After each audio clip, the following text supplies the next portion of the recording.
अस्सलाम वालेकुम रहमतुल्लाहि व बरकातुहू। दोस्तों, मैं हूं इरफान खान। आप तमाम का इस्तकबाल करता हूं मेरे इस यूट्यूब चैनल में, जिसमें हम आपको जो है अलग अलग तरह के की इन्फॉर्मेशन देते हैं, अपडेट्स देते हैं और बहुत से जो है शिक्षक भर्ती स्पेशल जो है उससे मुतालिक बहुत सी चीज़ें आपको बताते हैं। अब टैट का माहौल है, आप लोग फॉर्म भर रहे होंगे वगैरह वगैरह, बहुत से उसूल, बहुत से कवायद, बहुत से जवाबित, rules and regulation, terms and condition आपको जो है पता चल गई होंगी। उम्मीद है कि आपको मेरे जो वीडियोज़ है वो पसंद आते ही होंगे, इंशाल्लाह मुझे पूरी उम्मीद है। अब इसमें एक चीज़ जो है, आप लोग ऐसा कंफ्यूज होंगे, बहुत से बच्चों के जो है दिमाग में ये सवाल है कि जो जो भर्ती होती है, जैसा कि आप लोग अभी फॉर्म भर रहे हैं, तो आपको लग रहा होगा कि भाई हमको तो जैसा कि भाई सी टेट वगैरह ये जो चीज़ ली जा रही है, इसमें बीएड वाली भी है, जो सी टेट नहीं है वो बीएड पर 9वीं 10वीं पर भर रहे हैं, जो एमए बीएड है वो 11वीं 12वीं पर भर रहे हैं, 9वीं 10वीं 11वीं 12वीं पर बगैर सीटीईटी के, महा टीईटी के भर रहे हैं। तो क्या इसमें भी जो है पेपर 1 पेपर 2 वगैरह वगैरह होता है क्या? ऐसा मुझे जो है कई ऐसी चीज़ों से, कई ऐसी बातों से मुझे समझ में आया अपने बच्चों के, कि उनको इस बारे में ऐसा लग रहा है कि इसमें भी पेपर 1 पेपर 2 होता है क्या? तो ऐसा बिल्कुल भी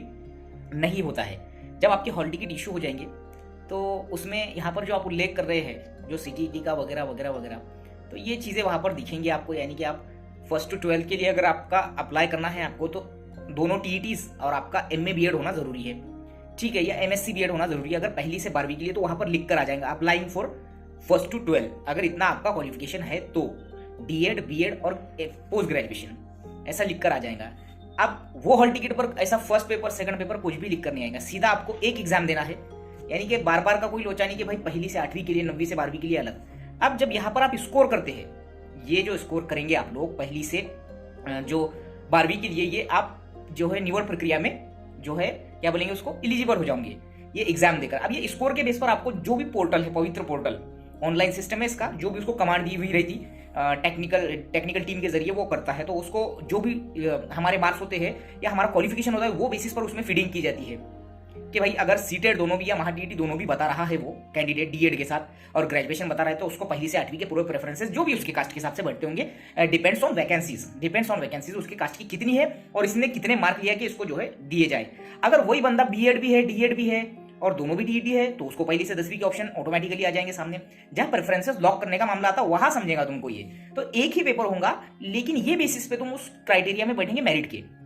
समझे? यानी कि पहली से 12वीं के ऑप्शंस भी आएंगे तुमको, अगर तुम पोस्ट ग्रेजुएशन के साथ बीएड है और डीएड है और उसके साथ में तुम दोनों भी टीईटीज है, तो तुमको पहली से 12वीं के ऑप्शंस आ जाएंगे। और जो पोस्ट ग्रेजुएशन के ऑप्शन आएंगे, जैसा तुम्हारा एक कंफ्यूजन है कि भाई बीए में, जैसा 2017 में मुझे बीए के बेस पे अलग ऑप्शन आए थे, मुझे उर्दू के ऑप्शन आए थे, क्योंकि मेरा बीए जो है, बीए में मेरा जो सब्जेक्ट्स थे उर्दू, पॉलिटिकल साइंस और माशियात था मेरा मौलाना आजाद से, ठीक है, और एमए इन इंग्लिश था मेरा, तो मुझे एमए इन इंग्लिश के भी ऑप्शन आए थे।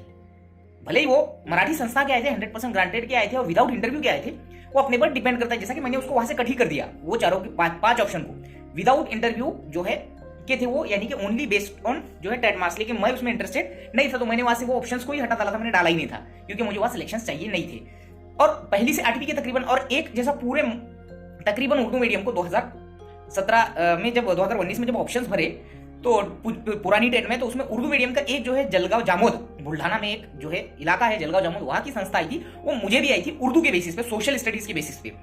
तो सीधी सी बात है कि वहां एक थी, तो वो वहां जो भी गया होगा वो अलग बात। तो यहां पर जब आप प्रेफरेंसेस लॉक करते हैं, तो आपको आपके क्वालिफिकेशन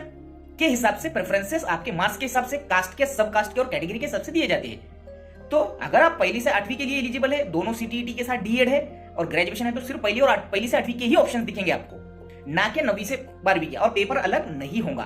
पेपर एक ही होगा जो पूरे क्लासेस के लिए सेम रहेगा, यानी कि पूरे क्लासेस की एलिजिबिलिटी के लिए, सिलेक्शन प्रोसेस के लिए,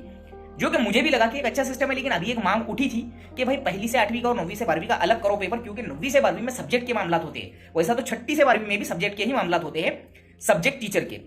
इसके अगर आप आपके सीनियर्स को बात करेंगे कभी, या आपको मोस्ट सीनियर जो टीचर्स हैं उनसे जब आप मिलेंगे ऑन ड्यूटी, तो उनको जब आप पूछेंगे कि जो 6ठी 7वीं 8वीं पर जो होता है, आमतौर पर पहले भर्ती का मकसद पहली से 5वीं ही होता है, मैं सिर्फ प्राइमरी की बात कर रहा हूं, और भर्ती का मकसद सिर्फ प्राइमरी की ही भर्ती हुआ करता था। इसके पहले 2017 के पहले कभी भी हाई स्कूल पर गवर्नमेंट की 20 साल से भर्ती नहीं हुई थी। मेरे ख्याल से सन 2000 में हुई थी, जहां तक मुझे शऊर है। उसके बाद डायरेक्ट 2019 में हुई, यानी 20 साल के बाद, वो भी हाई स्कूल पर जिला परिषद के, नगर पालिका के, महानगर पालिकाओं के, और प्राइवेट पर ऐड कर दिए, प्राइवेट वालों को भी इसमें ऐड कर दिया, वो अलग बात है। तो उनको पूछेंगे तो उनसे एक ही जवाब मिलेगा कि पहले ये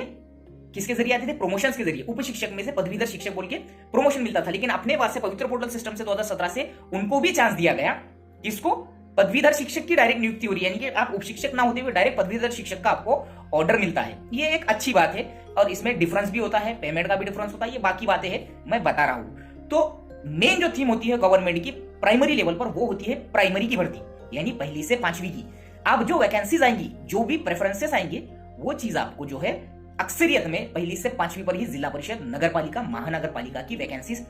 इस बार भी वैसी ही दिखेंगी। अगर मैं बोलूं कि 1000 भी वैकेंसीज आई तो 600 से भी ज्यादा वैकेंसी, 700 के आसपास वैकेंसी पहली से पांचवी की ही रहती, क्योंकि वहां थीम जो है आरटी का मेन जो एक्ट बैठता है वो पहली से पांचवी की उम्र वालों पर बैठता है। ठीक है, वैसा तो 6 से 14 साल है, लेकिन भर्ती का प्रोसेस पहली से पांचवी का खास होता है। अब छठी से आठवीं में और 12वीं तक उर्दू मीडियम की अगर मैं बात करूं तो आर्ट्स फैकल्टी के वैकेंसीज के बड़े मसले मसाइल है, चाहे प्रमोशंस की बात हो, चाहे न्यू वैकेंसीज की बात हो। अगर मैं साइंस की बात करूं तो साइंस की वैकेंसीज अच्छी खासी आती है। प्रमोशंस में भी आप आपके सीनियर्स को पूछ सकते हैं कि बेनिफिट्स बहुत है। साइंस का जमाना है भाई, चाहे कुछ भी हो, यानी साइंस डिग्री का। अब ये अलग बात है कि जो बीएससी बीएड कर चुके थे उस दौर में 2013 में, मैं चलते चलते ये बात बताऊं कि अपने डीएड वाले जब टीईटी देते थे, अपने डीएड वाले जब हर चीज को बहुत जिद्दत से देते, बहुत अच्छे तरीके से, दिलचस्पी से देते थे, तो जो बीएससी बीएड वाले किसी को बोला जाता था कि भाई तू टीईटी दे, तो वो हंसकर टाल देता था और इनडायरेक्टली कुछ मुझे बाकायदा, ये मैं जाती तजुर्बा बोल रहा, कि तंजिया लहजे में बात करती थी कि क्या पढ़े हुआ है टीईटी में, क्या पढ़ा हुआ है सीटेट में। तो मैं बोल रहा हूं कि आज वो 10 साल बाद या 5 साल बाद उसके या 7 साल बाद इसकी अहमियत ऐसी मालूम हुई कि हाथों हाथ ले लिया गया 2017 में साइंस फैकल्टी के स्टूडेंट्स को किसी भी मीडियम में, उर्दू मीडियम में, अगरचे कि वो सीटेट या टीईटी पास थे होंगे, तो 230 से भी ज्यादा वैकेंसीज आई थी उर्दू मीडियम में साइंस की, जिसमें से 10 भी कैंडिडेट मेरे ख्याल से या 15 भी कैंडिडेट छठी से 8वीं पर उर्दू मीडियम में सीटेट या महा टीईटी पास नहीं मिले बीएससी वाले।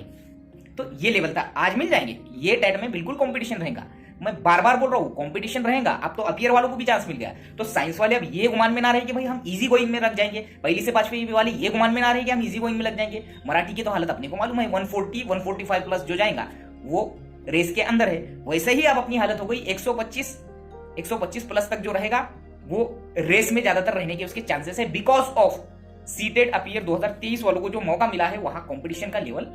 किसी भी मीडियम में हाई हो गया है, यानी आपको एक पेपर पे पहली से 12वीं तक सिलेक्शन हो जाता है।